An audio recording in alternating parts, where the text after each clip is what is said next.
Well, hello. Good morning. It is Sunday, April the 18th, 2021. I had to check it because, to be honest, we're right back at square one. It feels like it anyway, sort of. Vaccines are on the way. I've already got mine, my first dose anyway. A lot of you have already got yours, so that's good news.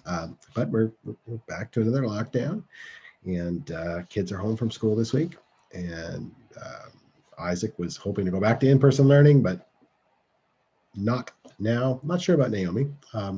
There's a chance that she'll go back to school, not this coming week, but the week after, just because there's things there that they can do at school that we can't do here. So we're good. We're hoping that'll work, but we'll see.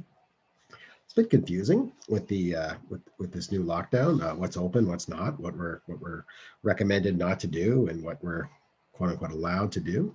It's been a little bit all over the map. I do know that for our worshiping community, this won't really change a whole lot in terms of our practice. We can have 10 people inside for worship, which is something we haven't really been doing. The most we ever have in the building to record a worship service is 5 or 6. And so that's that'll continue, I think, as long as everyone's comfortable with it. I'm only as comfortable with recording worship with a group of people, a small group of people, socially distanced, masked when they're close to each other. I'm only comfortable with that as the least comfortable person there. Because that's the Christian witness, right? Christian witness is that we are only as good caretakers of each other as we are of the most vulnerable. So when we come back, there's some questions about what it's going to look like when we come back in the fall. I think it'll be the fall. Let's just say it's going to be the fall. I know we said it last year, but let's just say it's going to be the fall this year. And if we do come back, and I mean, by then I'll have 2 vaccinations. And many of you will have already had 2 vaccinations. Some of you won't. Some visitors might not. There is some question about whether or not a person who's been double vaccinated or even single vaccinated is able to still pass the virus along. Dr. Fauci on CNN this morning was saying that it can still live in the nasal cavities, and even if you've been vaccinated, and you might still be able to spread it. So even though you can't get it, or at least it's a vanishingly small chance that you will if you've been vaccinated, but even though you're not going to get it, let's just say that, you can still pass it on to somebody else. So what do you do? Like, do you have like a vaccination zone in the church where if you've been vaccinated, you get some sort of special status where you don't have to wear a mask and you can like sit shoulder to shoulder next to people who weren't in your household, and everybody else has got to sit by themselves? I don't know. That makes me feel a little bit uncomfortable, for all sorts of reasons. Is it ostracizing somebody? I don't know. So, do we just continue on with if we do come back with wearing masks and social distancing? My gut, my intuition, and my heart tells me yes, because when the whole community acts in such a way that you are demonstrating love, compassion in practical ways for the most vulnerable among you, that's a Christian witness, and that's an obligation. It's an obligation. Jesus obligates us to do that. I don't talk very much in terms of what we're commanded to do and things that are not optional in terms of sharing Christian. I mean, we fall down lots, we make lots of mistakes, and we're not perfect. But if we proclaim ourselves to be followers and practitioners of Jesus' love, and if somehow that excludes people or makes them feel less than, then we're failing. I don't want to do that. So that's a discussion we're going to have many, many times. I was off last week, and off. There's no such thing as a week off in this job. There's weeks with less. But I was doing some math because I've been in ministry for 22 years, and before that I was at school, and part of school was doing a lot of pulpit supply and preaching. So I did a little bit of math. I'm just going to pull up my little math here.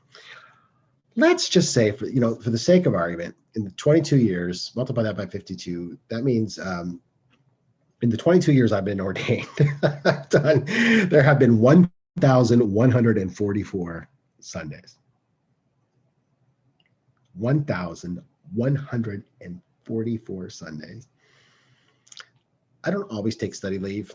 Holidays in the in the year, sometimes there's 5, sometimes there's 4. For the sake of argument, let's say 7.5 Sundays out of the whole year, I will not be doing church. So 7.5 Sundays per year, average. So that's 165 Sundays off in 22 years. I did make an error. There's actually a lot more than that, because I did take extended time off when the boys were born. So I did paternity leave. So let's just say 979. Oh, round number, 950 services that I've done, plus maybe 20 when I was a student. 970 church services. Let's see, 970. Let's say they were about an hour each. 970 divided by 24. If you strung them all together,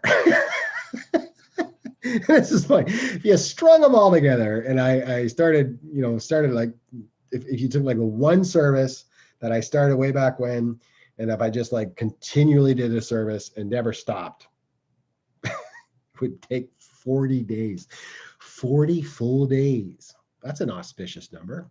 Actually, it's 40.416666, but if you minus, so let's just 40 days.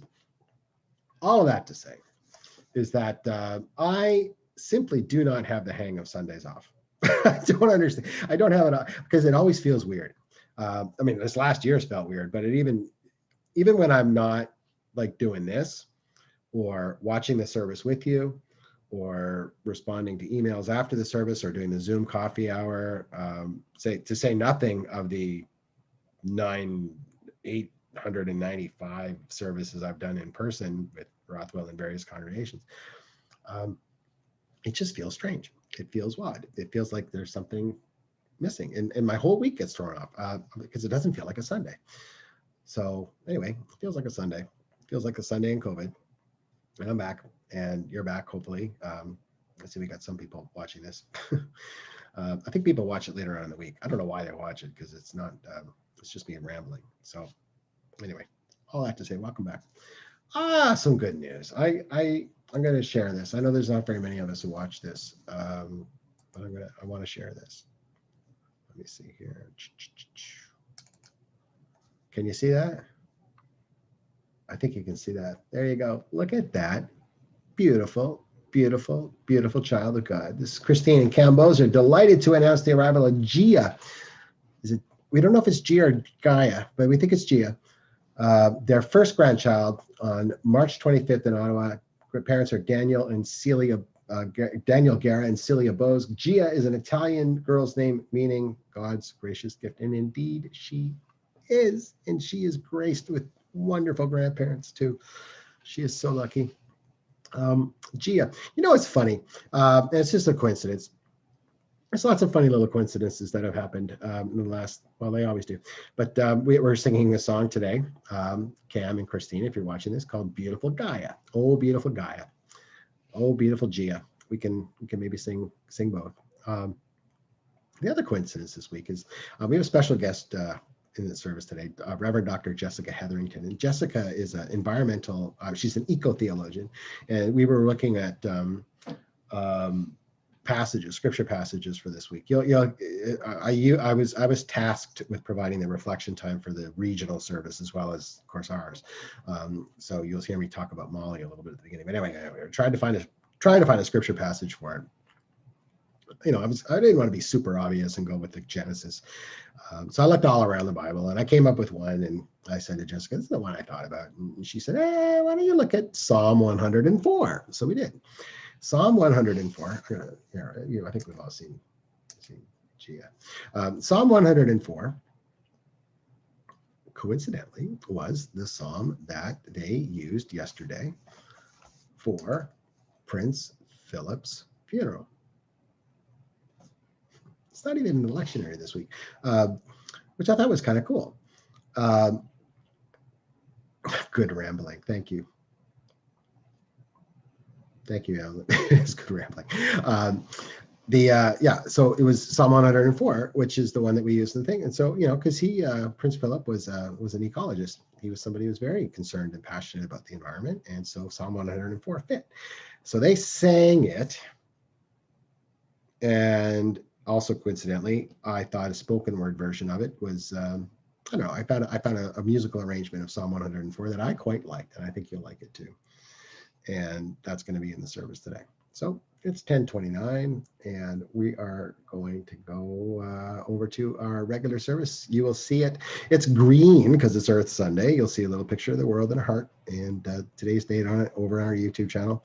And anyway, and I will warn you, the reflection I did with Jessica, my interview with her, it's a little longer than what you're used to, because I lost track of time because I was just completely fascinated in what she was talking about, and I hope you will be too. And yeah, so peace, and we shall see you on the